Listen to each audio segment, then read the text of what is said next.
concept at 19 years old, then you can go ahead and make 1.4 million. We've got 50-year-old women that are still thinking they've got to have their hands in everything. Stop it. Stop it. It's keeping your business small.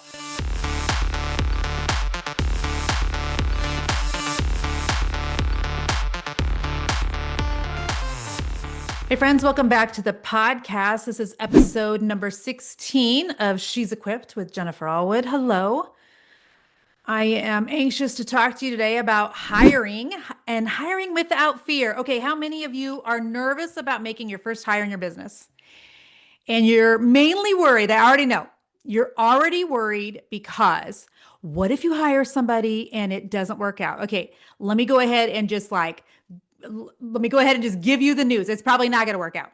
Okay. You're going to hire someone at some point and it's not going to work out.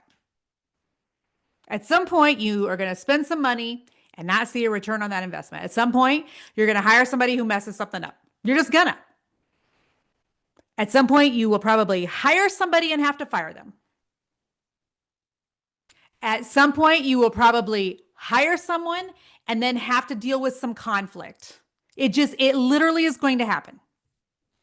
And let me ask you this, especially if you are someone who is watching this on YouTube right now, where are my fellow, where are my fellow people who you hate conflict? Like, let me know in the comments. Like, I am one of those people, can't we just all get along? Does there have to be conflict? Like, I will do almost anything to avoid conflict most of the time. Is anybody else? Like, I really dislike conflict. But the older I get, the more that I realize, man, if I will just meet conflict dead on, as soon as I see it coming down the tracks, if I will just have the hard conversations, as soon as I see them head my way, if I will just meet things like as soon as I even smell it coming, it is so much easier. But there's so many fears that are associated with hiring help. What if I spend the money and it's a waste of money? What if I hire someone and they mess something up? They're probably gonna. Like, grace, and more grace. What if I have to fire someone and then I have to deal with all the big feelings? It's quite a possibility. It also may be a relief to fire them. What if I look silly for hiring somebody way too soon? Okay, what does that even mean? Like, it's so interesting, all the big feelings around hiring. All right. What if you also hire someone and it gives you like just the biggest sigh of relief because you don't have to work so stinking hard? There are so many fears about hiring that are keeping you absolutely stuck in your business. I can 100% assure you of that. Because keeping your hand in every little thing in your business is keeping you absolutely capped in terms of how much money you can actually make. You are not allowing your business to be scalable if you are having to keep your hand in everything and every part of your business is dependent upon you. You cannot grow while clinging to the thinking that you have to be in control of everything. It is that thinking that everything is dependent upon you that is keeping you so stinking small. Listen, let me tell you a little story. Side note here. I was listening this morning to a podcast. One of my closest friends, Samantha, she has a son who is 19 years old. And her son, who's 19 years old, his name's True. He owns a landscaping business. And True actually dropped out of high school 2 years ago. And I can remember when he wanted to drop out of high school because he hated high school. And I was actually all for it because I knew he wasn't a kid who was going to do something like traditional. He wanted to drop out of high school. He wanted to start his own landscaping business. His father owned a lawn mowing company that's taken care of our lawn for years and years.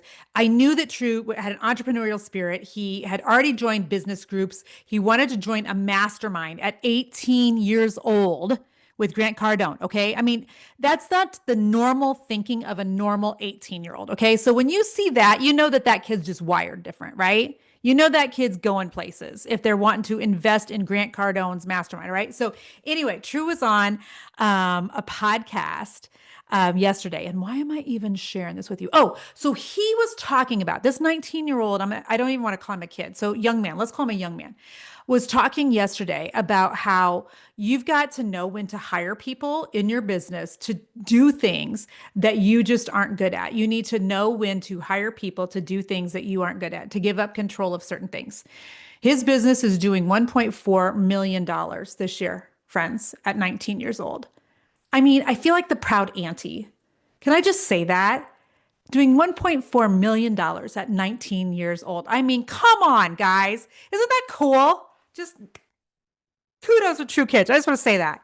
But he even knows you can't be in control of all the things in your business. When you can like get that idea and you can grasp that concept at 19 years old, then you can go ahead and make 1.4 million. We've got 50-year-old women that are still thinking they've got to have their hands in everything. Stop it. Stop it. It's keeping your business small.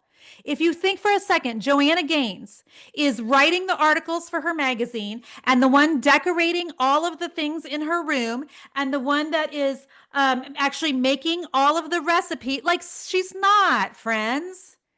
If you think that Dave Ramsey is doing all the content for his Instagram and he's writing all the scripts for his show, he's not.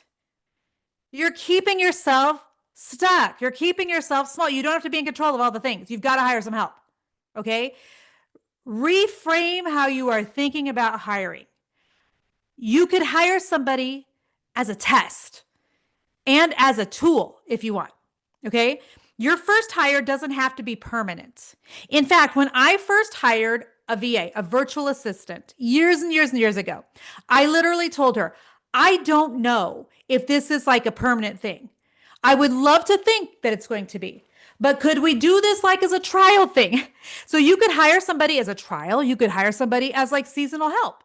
You could consider hiring somebody for on a project basis. This doesn't have to be forever and ever and ever. Amen. This could just be like, let's see what happens here.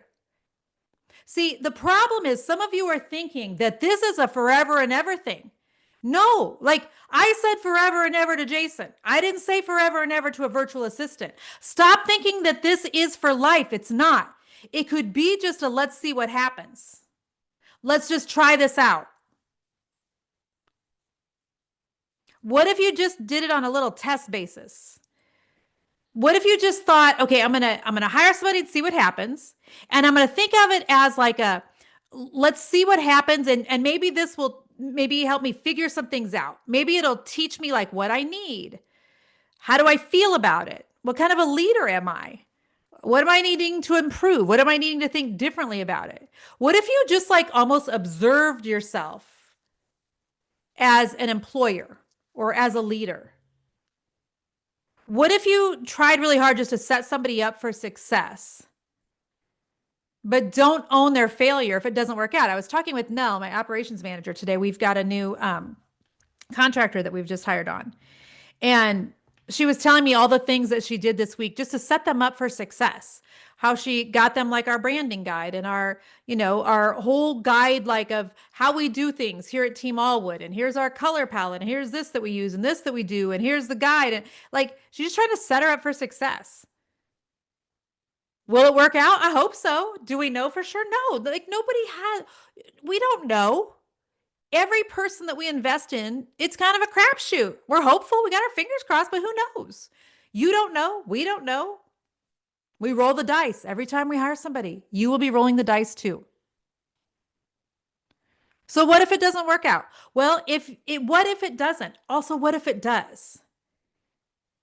If you are this terrified just with a temporary test hire, it's going to be really difficult for you to run a business long-term, because this is just one of many things.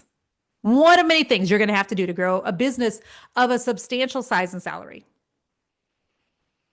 So if it doesn't work out, it's not failure. It's just data. It's just, okay, this one didn't work on to the next. And I need for you to look at it that way, because you're going to have launch failures. You're going to have people that don't work out, processes that don't work out, launches that don't work out, programs that don't work out. There's going to be a lot of things that don't work out. And if you get yourself into a tizzy and you get yourself into the fetal position every time something doesn't work out in business is going to be hard for you, because business is full of failures, friends. And so you've got to just begin to look at the failures as feedback, as data. Okay, so that one didn't work, on to the next. Okay, that wasn't it, on to the next. So sometimes the first time you hire, it just helps clarify the role, the expectations, the hiring process, who you don't want. You're allowed to pivot, to adjust, or to let someone go kindly and professionally. I would like to think that I have been really good at letting people go. I would really like to think that. The majority of the people that we have had to let go from here at Team Allwood, I have been able to pray out.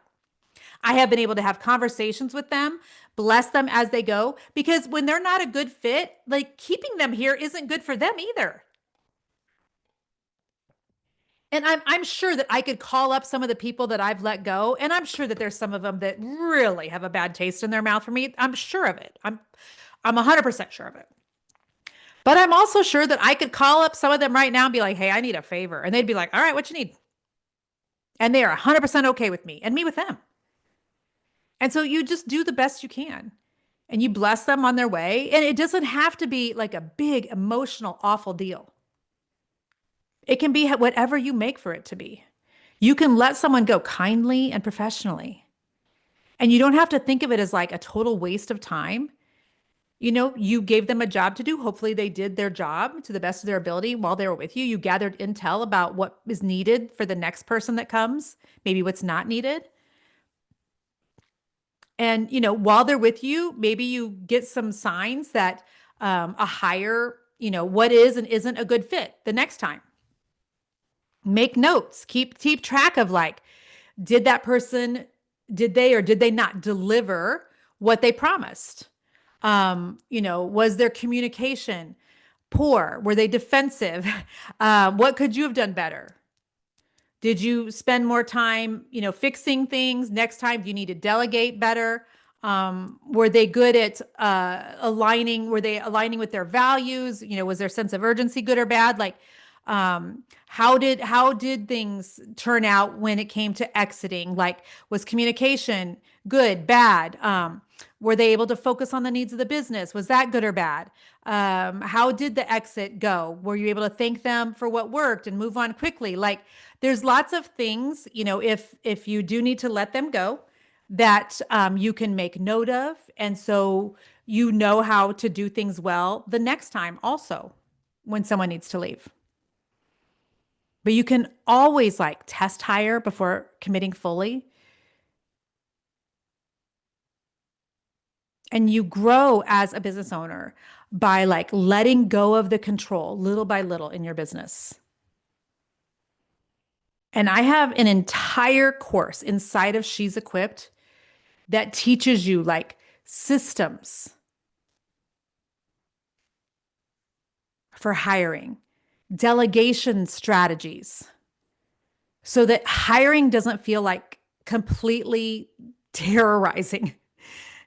So that having people working for you and delegating to them doesn't feel terrifying. So that having a team doesn't feel like utter chaos. And inside of She's Equipped, I explain all different types of like working situations, all different types of roles that I think most businesses need, small businesses like ours.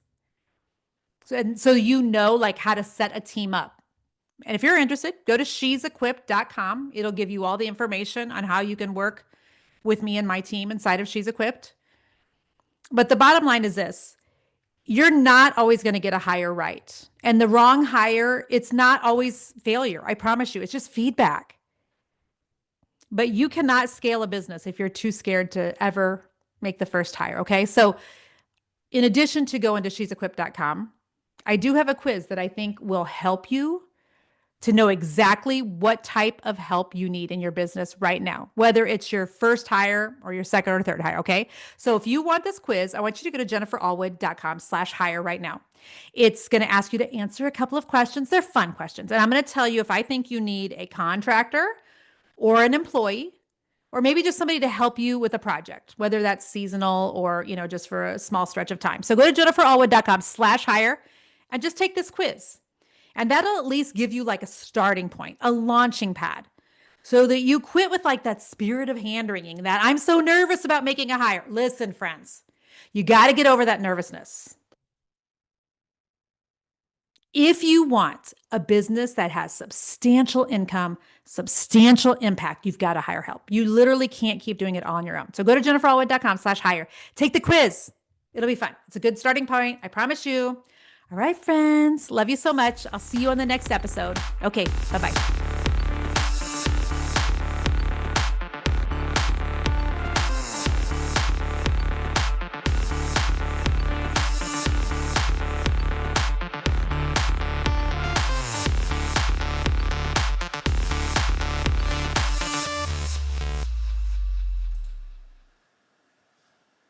All right, Easton, did I stay in the middle of the frame? You know what it is? You think that I don't stay in the middle, but I think that it's my big ol' head.